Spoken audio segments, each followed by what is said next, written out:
Hey, this is Basketball Talk 77, and today's video is about the blockbuster trade deal that sent James Harden to the Nets that happened a few days ago. Now, this is going to be a short video.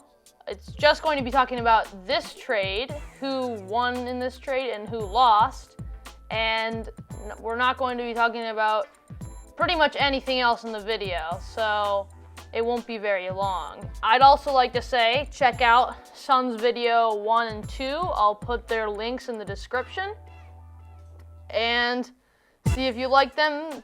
Those are more deep dives into a singular team. This is just my quick thoughts on this trade, which is probably the biggest and most important trade deal that has happened probably in the last year.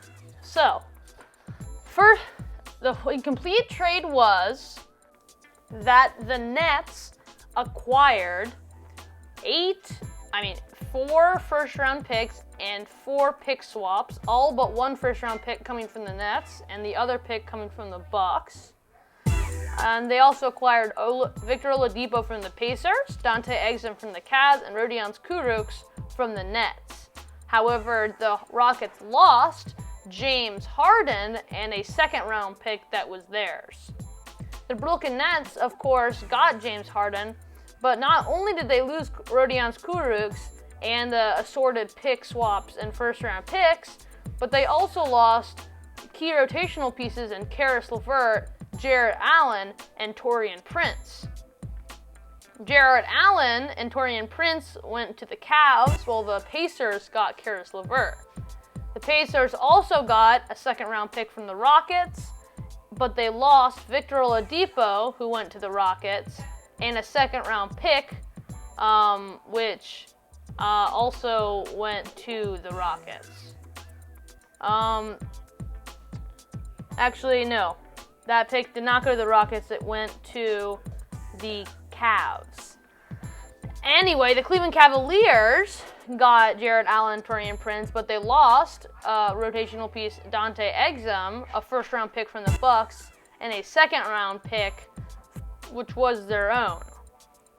Of course, all of this is pretty confusing, but the most important thing to focus on is that the Nets lost many young players and picks, along with rotational pieces, and the Rockets lost James Harden, along with the Rockets and Pacers adding a few other pieces, and the Cavs adding more centers. We have to think about the winners and losers of the trade, and most importantly, we have to talk about the Brooklyn Nets. What is their situation? They now have probably the highest scoring big three ever. They have Kyrie Irving, James Harden, and Kevin Durant, and they are pretty much a contender. But what do I think of them? Are they a favorite? Do I think they're going to win the championship? How good are they besides just being a normal contender? I would say they are not as good as they might seem. I think several things account for this. Number one, these players, it's their first year together. And we have to remember that even the Miami Heat, who had much better defense than this team, never won it in their first year. Number two, and this is kind of related to the point one, these teams are related.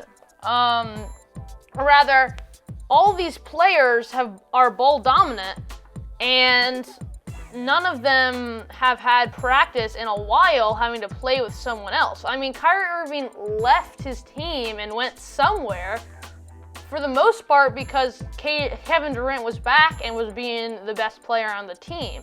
And James Harden has disagreed with the last 4 stars, or last 3 stars, that he has been partnered with on the Houston Rockets. I'd say the only player that would be willing to be a number 2 is Kevin Durant, and the rest of them are very bad teammates in terms of James Harden and Kyrie Irving. Number 2, or really number 3, all of these players are ball dominant, so there's going to be a lot of isolation ball. And how these players act, we're just not sure that they would be willing to give up touches for the team. All of them would seem to think that they're the best player on the team and wouldn't want to give up anything, and this could create locker room drama.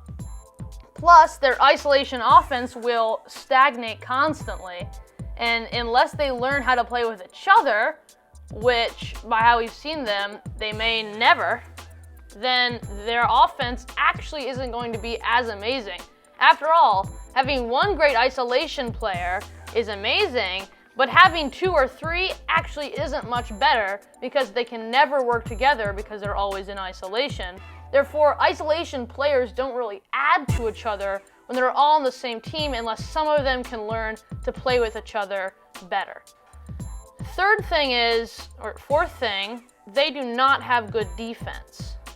They pretty much have no defense at the guard position and only okay defense at the small forward. You can have a bad defensive guard, but usually you're going to want at least a decent defensive guard also. And this team does not have that. Their starters, James Harden and Kyrie Irving, cannot play defense, and any outside perimeter scorer that they may face in the playoffs is going to torch them. We're thinking Jamal Murray. Even we're thinking Jaylen Brown, who's been acting like an MVP. Imagine if they faced the Celtics in the conference finals and they had to face this Jaylen Brown and they have no way to defend him. And you can name a bunch: Luka Doncic, Ben Simmons, LeBron James. There's plenty of players that you can mention that are good perimeter scorers and would torch the Nets in any playoff game. And that definitely is not a good thing.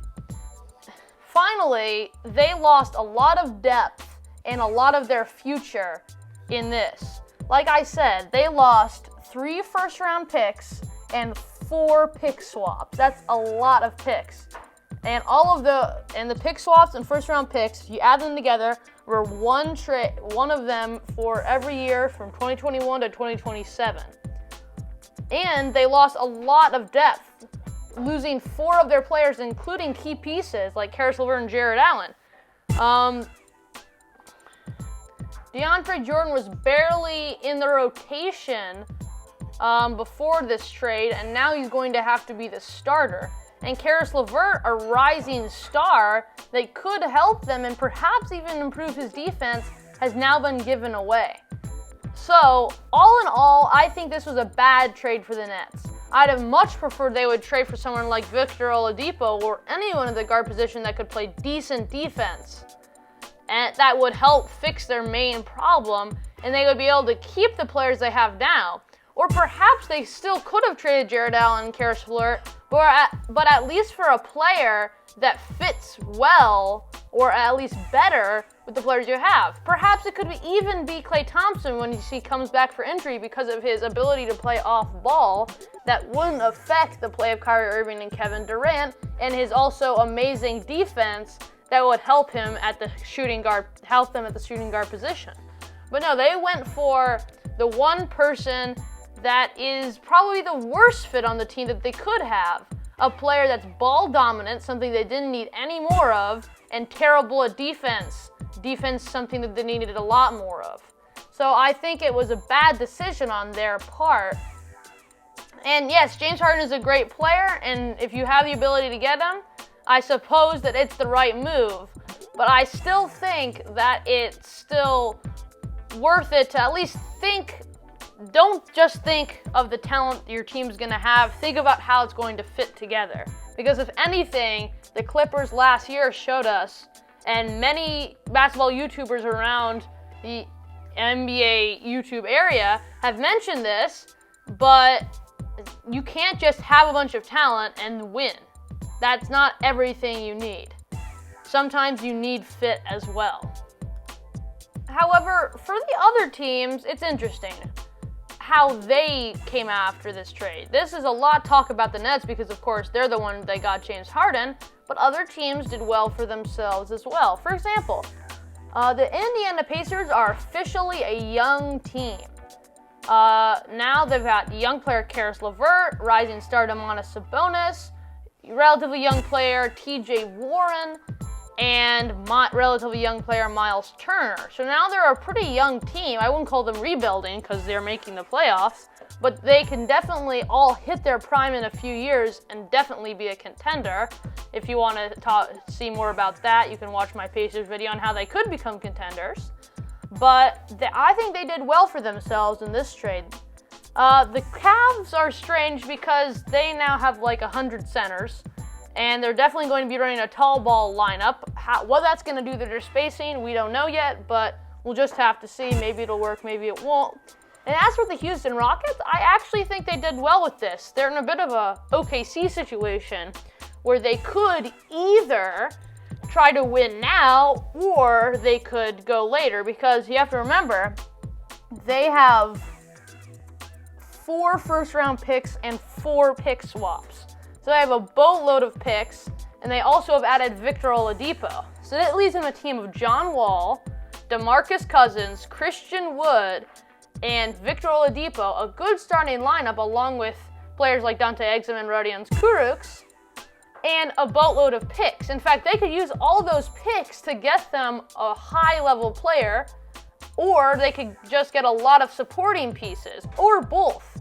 Honestly, the amount of picks that they now have is pretty crazy, and although they are all from contending teams, I mean, we don't know if the Nets are going to be contenders in 2025, 2026, 2027, and the Rockets have picks from the Nets at that time, perhaps when all of the big three that the Nets now have are retired. So those could be very valuable.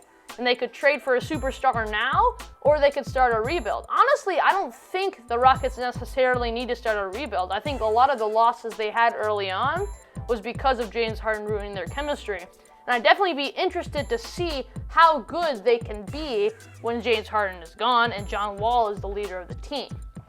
But anyway, I think that all in all, James Harden to the Nets was not that good of a move, and I really don't expect them to win a championship in the first year. I could be wrong, and that's perfectly fine. But as for now, I don't have as much faith in them winning a championship as I do the Clippers, Lakers, or even the Celtics. But who knows what could happen. That's just my opinion on the trade. If you enjoyed this video, give it a like, subscribe, turn on notifications if you like this kind of content. Like, subscribe, and see you next time.